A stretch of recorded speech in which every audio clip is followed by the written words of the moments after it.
Good morning, everyone. Today I am presenting interesting case review for case number BH1706/20, IC number 587/20. Here is today's presentation at a glance. So let's begin with the brief history of the presenting illness. A 32-year-old male presented with the chief complaint of generalized weakness and easy fatigability since 3 months. This was associated with the complaint of black tarry stools since last 2 months. So the history of the present illness is that the patient was apparently well 3 months back when he developed gradual weakness of body and easy fatigability on minor exertions like climbing stairs, etc. This was associated with altered bowel habits, with variation in frequency of passing stools per day, and altered stools wherein black tarry appearance of stool was seen since last 2 months. Past history and family history revealed nothing relevant. As for personal history, patient is not a known case of diabetes, hypertension, or asthma. He had a vegetarian diet, he had adequate sleep. The bowel bladder habits were normal prior to the presenting complaint. During the presenting complaint, there was varying frequency of stools passed. That is since last 2 months. Moving on to the general examination, the patient was pale upon inspection, but there was no icterus cyanosis or clubbing. His pulse was 100 beats per minute, respiratory rate was 20, and blood pressure was 100/60. His cardiovascular and central nervous system inspection revealed no abnormalities. Respiratory system also revealed no abnormalities, but the per abdomen examination revealed that the abdomen was distended with mass per abdomen on palpation. The mass per abdomen was situated in an area encompassing the epigastric region, the umbilical region, and the left hypochondriac region. So this entire region was showing the mass per abdomen. It was measuring apparently 20/16 centimeter, and it appeared to be spherical with well-defined borders on palpation. The mass was mobile and it felt cystic in consistency. There was no abdominal tenderness noted, general or mass associated, and there was no prominence of mass noted in leg raising test. The bowel sounds were absent. These are the investigations of the patient, whereas we can see that his hemoglobin was 14.1, but his RBC count was only 2.11 million per cubic millimeter. Also, his MCV and MCH were very much decreased, and also his peripheral smear did reveal a microcytic hypochromic anemic blood picture. Serum electrolytes were within normal range. The urine routine and microscopic examination also did not reveal any abnormality. The random plasma glucose was also normal. In LFT, though the total bilirubin and indirect bilirubin were normal, the direct bilirubin showed a mild increase, that is 0.3 mg per dl, and also, most importantly, stool for occult blood was positive.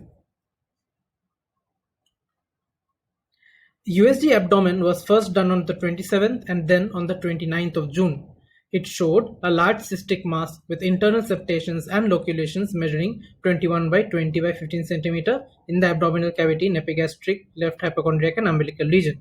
The liver was normal, spleen was normal, pancreas were normal, gallbladder and common bile duct were also normal, kidney, prostate, and urinary bladder were also normal. Therefore, final impression was a query large intra-abdominal hydatid cyst in abdominal cavity in epigastric, left hypochondriac, and umbilical region. So on USG, the impression was of hydatid cyst.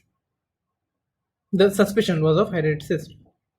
Then, on the 2nd of July, the patient underwent CT abdomen and pelvis. There was evidence of fairly large cystic mass with septations and solid component measuring 17/14/9.6 centimeter. Kindly note that this is the first investigation where evidence of a solid component to this tumor was also documented. This was noted in peritoneal cavity extending from epigastrium to umbilical region. The lesion is abutting the transverse colon superiorly, ascending colon right laterally, and displacing small bowel lobes inferiorly and descending colon left laterally. And posteriorly, it is abutting duodenum and pancreas. Solid component and internal septations were showing enhancement on contrast. There was also evidence of few mildly enlarged subcentimetric mesenteric lymph nodes, the largest of which measured 6 mm. So the final impression was fairly large intraperitoneal cystic mass with enhancing septations and solid component, possibly lymphangioma, and mildly enlarged mesenteric lymph nodes. So on CT, the suspicion was of lymphangioma, whereas on USG, the suspicion was of hydatid cyst. So we will look at the brief account of his hospital course. Patient was admitted under general surgery with working diagnosis of mass per abdomen with anemia under evaluation on 20th June 2020. Patient underwent explorative laparotomy on 9th July 2020, wherein intra-op finding was of a huge reddish bulky cystic mass. The mass also had a solid component which was attached to the posterior wall of the stomach. The specimen was received in pathology department of MR Medical College on 11th July. And here we can look at the intra-op findings. We can see here the large cystic portion, and in these two pictures we can see how the solid portion was attached to the bowel. So let us now look at the gross specimen. We received a single container containing solidly bulky cystic mass which measured 19 by 15 by 6 centimeter, and we also noted a segment of the stomach wall measuring 5 by 5 centimeter attached on one side. The cut surface revealed multilocular cystic area measuring 10 by 10 centimeter here, and also a solid area measuring 7 by 6 centimeter. The solid area showed heterogeneous whitish appearance and also hemorrhagic areas. Now we'll discuss the microscopy. We gave multiple sections from both the solid and the cystic portions of the tumor mass. We also gave sections from the tumor stomach wall interface. Firstly, we'll look at the section studied from the solid mass. It showed partially encapsulated tissue, as we can very well see here. This is the capsule, and underneath it we are seeing tumor cells arranged in sheets. The low power view confirms that the tumor cells are arranged in sheets and nests, and also reveals that the tumor cells are having mild to moderate eosinophilic cytoplasm, some of which are also showing clear cytoplasm. But finally, the high power view confirms that the tumor cells are round with round to ovoid plump slipper shaped nucleus with vesicular chromatin. That means they are having typical epithelioid morphology. The most typical examples in this picture would be this one, this one, this one, this one, this one, and also many more if we keep looking for them. One more thing I'd like to bring to your attention is that we also noted areas of background myxoid matrix in between the tumor cells, as we can see here, here, here, here. But also, to remove any sort of doubt, we can consider this focus where we are seeing abundant pools of this myxoid matrix here, here, here. So if we shift our focus to this area only, under high power view, we can see that this along with the epithelioid cells, there is a abundant myxoid matrix. Sections were also studied from the cystic component of the tumor, wherein the cyst wall we see it was lined by flattened epithelium. This being a wall, this being the section of this being a wall type section of the cystic wall. Also, the high power view showed us mixed inflammatory infiltrate and areas of hemorrhage, and also for the cyst wall we also noted adipose tissue, as we can very well see here. So we also studied wall type sections from the intercystic fibrous septations, as basically these areas, this one, this one, this one. These are the wall type of the intercystic part of the fibrous septations, and these revealed sheets of the tumor cells with round to ovoid nucleus showing mild pleomorphism and moderate to abundant eosinophilic cytoplasm, along with abundant areas of hemorrhage. Also, as we can see, there are lots of areas of hemorrhage, but also we can see the tumor areas, tumor cell areas here, here, and here. We can see the tumor cell areas also, this being the cyst, and we can see the cyst is surrounded by the hemorrhage and the tumor cells. Finally, multiple sections from the tumor stomach wall interface revealed gastric mucosal epithelium, as we can see here. And underneath the epithelium, we can clearly see that we have tumor cells arranged in sheets and nests, and they are the same tumor cells which we saw in the solid mass. They are round with round to ovate plump slipper-shaped nucleus showing mild pleomorphism and moderate to abundant eosinophilic cytoplasm. We can make this out more clearly if we consider this focus under high power view.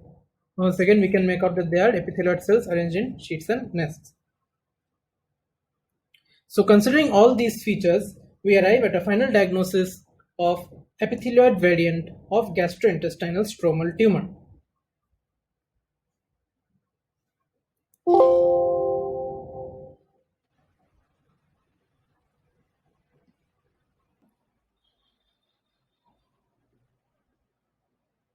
So now that we have cleared the diagnosis, let us discuss what is interesting about this particular case. Firstly, gross pathological presentation. GIST typically appears as a regular, soft, solid mass and rarely presents with cystic changes as the main clinical manifestation. Exophytic stromal tumors with cystic changes have been previously reported, but large cystic mesenchymal tumors are rarely observed. Clinical presentation. The patient presented with only generalized features of anemia and black tarry stools, with no history of any abdominal discomfort or pain despite the size of this tumor. Lastly, we noted that there was a varied inference on radiological picture because the ultrasonography impression was of hydrated cyst, whereas the CT impression suggested lymphangioma. So now we'll get down to reviewing the existing literature on gastrointestinal stromal tumor. So as for introduction, we will state that gastrointestinal stromal tumor is the most common type of mesenchymal tumor in gastrointestinal tract with a disease incidence of 10 to 20 per million individuals worldwide. The GIST can occur in any region of the digestive tract, and the incidence of the GIST can be labeled out as in stomach it is 60 to 70%, in small intestine it is 20 to 30%, in large intestine it is 18.1%, and in esophagus it is 1.4%. According to the tumor's location, GISTs are classified as endoluminal, exoluminal, intramural, and mixed types. As we can see in the picture included here, gastrointestinal stromal tumor arises from the interstitial cells of Kajal. As we can see here, they are located in the myenteric plexus of the muscularis propria. Two terms we need to bring into our attention is micro GIST or mini GIST or subclinical GIST. These are nothing but minute growths, 1 to 10 millimeter sized growths of interstitial cells of Kajal or GIST-like cells. Another term is extra gastrointestinal GIST, which is nothing but GIST arising outside of the gastrointestinal tract, omentum, mesentery, or retroperitoneum or pleura. Next, let us discuss the epidemiology. The male to female ratio is 1:1, which means there is no clear sexual predilection. The mean age at diagnosis is 60 to 65 years old. The annual incidence is 11 to 18 per million. The epidemiology for GIST, which is showing simultaneous solid and cystic mass, it cannot be commented upon till date because reports of these uncommon forms of GISTs have comprised mostly of case reports. That is a single case report by Hamza et al. In 2016, another double case report by Okano et al. In 2015, another single case report by Sheikh et al. And Sun et al. In 2016, another single case report by Wang et al. In 2017. So these are all isolated single case reports. Therefore, epidemiology, there is no literature which is commenting upon the epidemiology of cystic GISTs. Sites for occurrence of GIST, it can occur anywhere along the tubular gastrointestinal tract, stomach being 60%, jejunum and ileum being 30%, duodenum being 4 to 5%, rectum being 4%, colon and appendix being 1 to 2%, and esophagus being less than 1%. So let us discuss the pathogenesis also. Basically, it is mutation of KIT gene and PDGFRA gene. Uh, KIT and PDGFRA are both tyrosine kinase receptor genes. PDGFR standing for platelet derived growth factor alpha. We can see that most of the cases result from KIT mutation, that is 80 to 85% of the cases, and some of the cases result from 5 to 7% of PDGFRA mutation, and the rest of the 12% of cases can occur due to wild type mutation of KIT and PDGFRA. The mutation results in expression of abnormal constitutively activated receptor tyrosine kinase activity. That means it is a gain of function mutation. In GIST, where mutant KIT is expressed, the ATP-dependent signal transduction occurs in the absence of SCF1-3. So, in this picture, if we considered that this is the KIT ligand binding domain and this is the PDGFRA ligand binding domain, so these are both juxtamembrane domains, and we can see that the highest number of mutations occur in exon 11 of the KIT domain, and in case of the PDGFRA domain, the most of the mutations occur in the exon 12 region. These all the yellow markings, these are showing areas, most probable areas of mutations, and all of these lead to gain of function mutation and leading to upregulation of receptor tyrosine kinase activity. So we'll also look at the GIST pathway for epithelioid or spindle cell morphology or mixed morphology being occurring. So firstly, we can consider the wild type mutation of KIT and PDGFRA. There are very few cytogenetic changes in this case. That means the genome will remain stable, but there is over expression of IGF1R, BAALC, FGF4, PLAG1, and NELL1. This leads to a phenotype which is showing greater female predilection. Epithelioid morphology occurs mostly in the gastric mucosa and can be multifocal. So the other possibility is KIT PGDFRA mutation, where there is loss of chromosome 1p, 14q, and 22q, and multiple additional chromosome aberrations are there, which include copy number variations in chromosomes 2, 4, 6, 9, 10, 15, and 18. This leads to a greater male predilection and spindle cell morphology.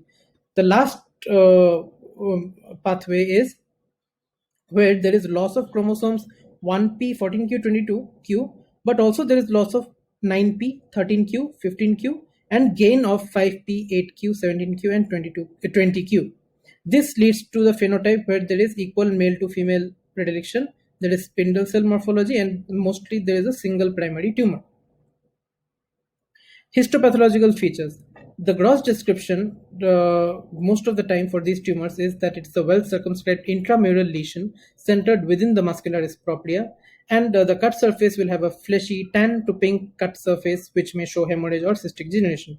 The mean size will be 6 cm with a range between 0.4 to 40 cm. As we can see in this picture here, the cut surface is showing tan white lobulated rubbery cut surface.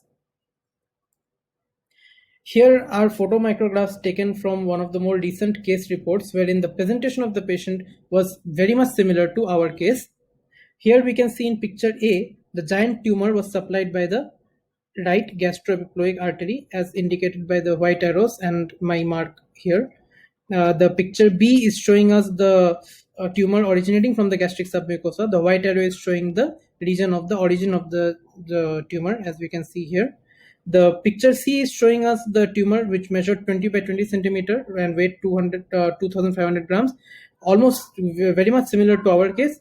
And also picture D is showing the cut surface of the resected specimen, which is showing whitish yellow hemorrhagic solid mass, which is very much similar to the presentation in our case. We'll now look at the microscopic picture. The stomach GIST is composed of cells with elongated nuclei and eosinophilic cytoplasm. It will be arranged in fascicles. This is especially true for the spindle cell variant. It will be composed of spindle cells with lightly eosinophilic, wispy cytoplasm and few scattered mitotic figures, as we can see here, here, and here. Also, in the spindle cell variant, one important finding is that there will be densely eosinophilic cytoplasm, and also there will be paranuclear vacuoles. As we can see here, they are all paranuclear vacuoles. I mean paranuclear vacuoles. Next, we will look at the epithelioid variant. We see that stomach GIST is composed of mildly pleomorphic epithelioid cells with abundant eosinophilic cytoplasm. And when we look at the higher power picture here on the right, we see that they're composed of mildly pleomorphic epithelial cells, and some of them are having, along with having abundant eosinophilic cytoplasm and vacuole, some of them are having clear cytoplasm also. A high-power view of this epithelioid GST demonstrates nuclear crowding and pleomorphism, along with more conspicuous nucleoli, and this appearance brings several other tumors into our differential diagnosis, for example, epithelial malignancies and melanoma. This photogrammetograph here shows the background myxoid matrix in this entire area. We can see focally decreasing the tumor cellularity. Such myxoid areas are usually seen in some regions of the tumor, and they are common in the epithelioid GIST variant.